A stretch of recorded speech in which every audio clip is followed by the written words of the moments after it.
皆さんこんにちは。本日は2023年の5月14日日曜日、現在地は太宰府駅に来ております。昨日ツイッターを眺めていたら、この太宰府天満宮さんの公式アカウントがこちら、御本殿令和の大改修に伴い改修期間の3年間限定でご参拝の皆様をお迎えする仮殿が完成いたしましたといって、こんな感じになってるらしいんですよ。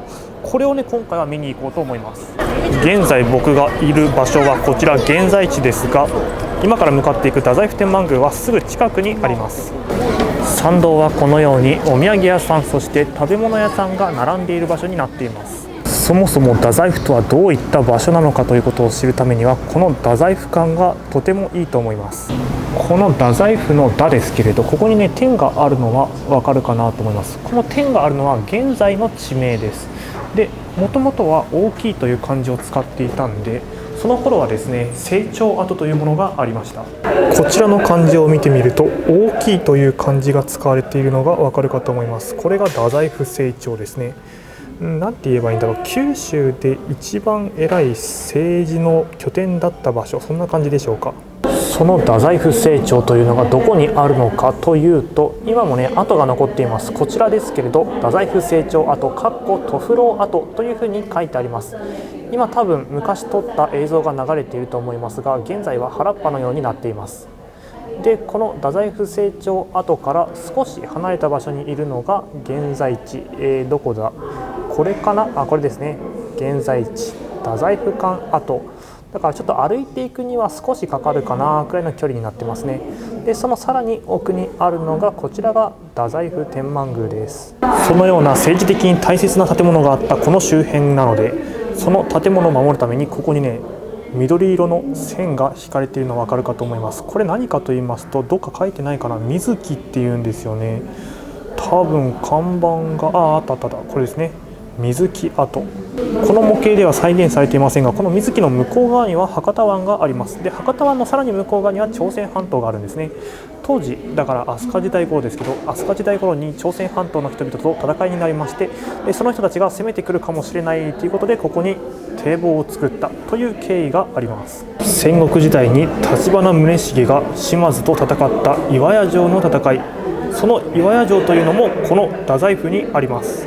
すでに元号が変わって久しいですが、この太宰府は最近令和発祥の地として結構大きな PR を行っています。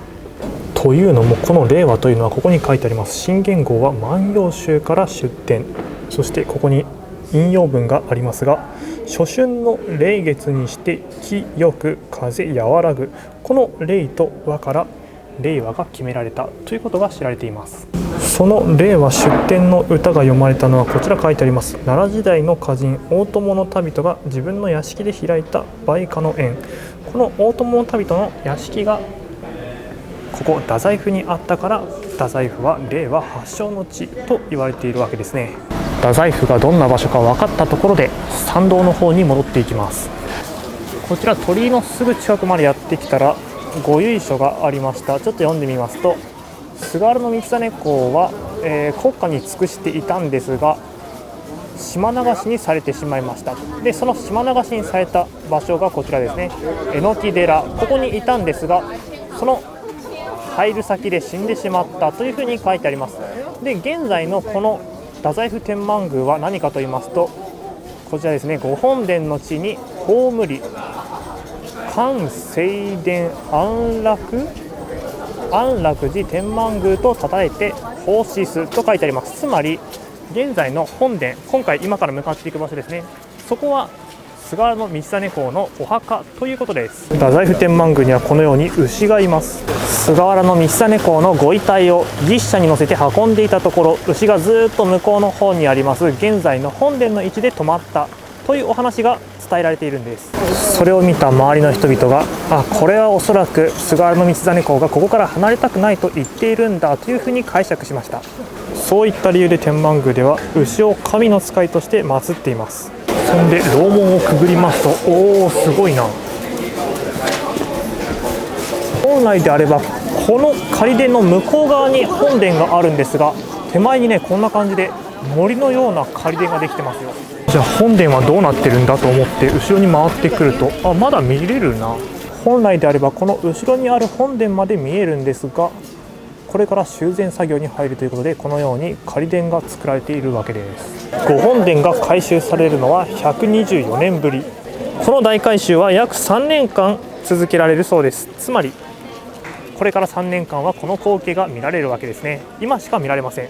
そういった貴重な光景ということもありまして、3年間しか表出しない仮殿だからこそ、天神様にもご参拝の皆様にも喜んでいただけるようなデザインにしましたと書いてあります。福岡県民はわざわざ福岡観光なんかしないと思いますので、この機会にね、太宰府天満宮ぜひ観光してみたらいいと思いますよ。こんな感じで撮ってしまえばもう完全に山の光景みたいな、鳩まで飛んでた。しかし引いてみると異様な光景が広がってますよね。構造としては結構しっかりしているもので、これ3年後に外せんのかなみたいな、そんな感じで心配になるんですが、多分この辺りで土地ごとなんかしてるんでしょうね。本殿向かって右側には飛び梅があります。この看板ね、昔はっていうかこの仮殿がない頃はあそこら辺についてたんですけど、今見えやすく動いてるんでしょうね。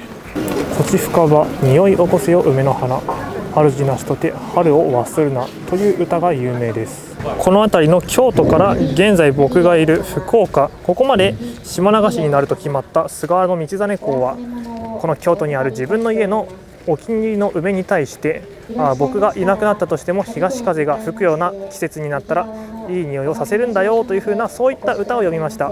でその後島流しになるわけですけど、主がいなくなった梅の花は悲しんでこの福岡まで飛んできたという伝説が残っています。それが先ほど見た飛び梅です。観光歴史館というものがありました。ちょっとね入ったことなかったんですけど、せっかくなんで入ってみましょうか。横にはトーリャンセの歌詞が並んでいますね。福岡なんかではよく横断歩道で流れている歌です。ここにだいたい今回お話しした内容が載っています。内容かぶっていますので、読みたい人は一時停止して読んでみてください。菅原道真は幼い頃から秀才として知られていました。ここに書いてあります。道真公は幼い時から学問に励まれており、5歳の時から詩を読みましたと。11歳の時には、これ確か漢詩だったと思うんですけど、漢詩も作ってるんですよ。子供の頃は当時の都、京都ですね、そこにいたんですが、どこかは書いてないな。どこなんだろうこれは。道真公は幼い頃より学問とともに弓道にも励みました。へえ、そんな感じのイメージはあんまりないんですが、どちらかといえばこういったイメージですね。学問の神様ですから、当時33歳で文章博士になった頃の姿がここにあります。こちらは外交官として活躍する菅原道真公。多分日本風の服がこっちなんで、おそらくひげが生えているこの方が菅原道真でしょうね。一時期は現在の四国香川県に向かったこともあります。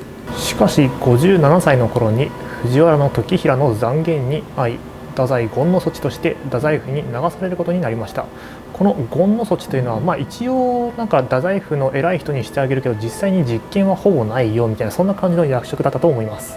その時お庭の梅の枝にこち深場匂い起こせよ梅の花、主なしとて春な忘れそうという花を短冊に書いて結びつけ、家族の方々と悲しい別れをなさいました。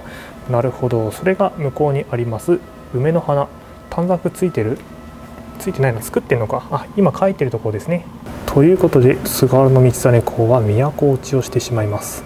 その後入る先の福岡でお亡くなりになった菅原道真公は、ご遺骸を運ぶ牛車が動かなくなった場所に埋葬され、立派なお社が建てられました。それが太宰府天満宮です。こんなのもあったんですね。太宰府の模型がありますよ。すごい。なんて書いてある？大君の唐の帝と呼ばれた太宰府は、古代において西街道を統治する府として、また中国朝鮮との外交拠点としても歴史的重要な役割を担った場所ですというふうに書いてあります。なるほど。現在地はあちらにありますね。太宰府天満宮です。で、先ほどちょっとだけお話しした太宰府成長跡がある。これも跡じゃないですね。当時あった時の様子が描かれています。で、この榎木寺というのが先ほどからお話ししている菅原道真公が廃寺になった際に生活をしていた場所です。太宰府の有名な食べ物として梅替え餅というものがあるんですが、なぜそれが有名なのかという話になります。平安時代に太宰府に左遷された菅原道真公は罪人同然の扱いを受け、外出もままならず食べるものに困っていました。その様子を見かねた老婆が家の隙間からこっそりと梅の枝に餅を刺して差し入れしたそうです。それが梅貝餅が有名になった理由です。この老婆の子孫がずっと梅貝餅屋さんをやっているという話を聞いたので、そこに行ってみましょうか。その由緒正しい梅貝餅屋さんというのはどこにあるかというと、この太宰府天満宮の本殿を出た先にここに観光歴史館があるんですが、そのさらに裏側ですね、こちら小山田茶店と読むのかな、そういった場所です。だからぐるっと回っていけば到着です。こちらがその元祖梅貝餅、老婆の子孫がやっているお店です。今回お願いしましたのは抹茶セットです。他にもいろいろあるんですが、今回の抹茶セットは書いてありますね。餅1個付きで650円。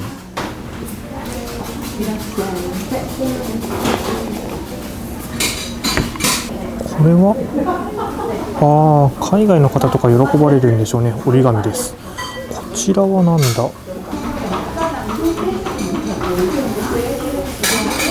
ベリー系の何かだな。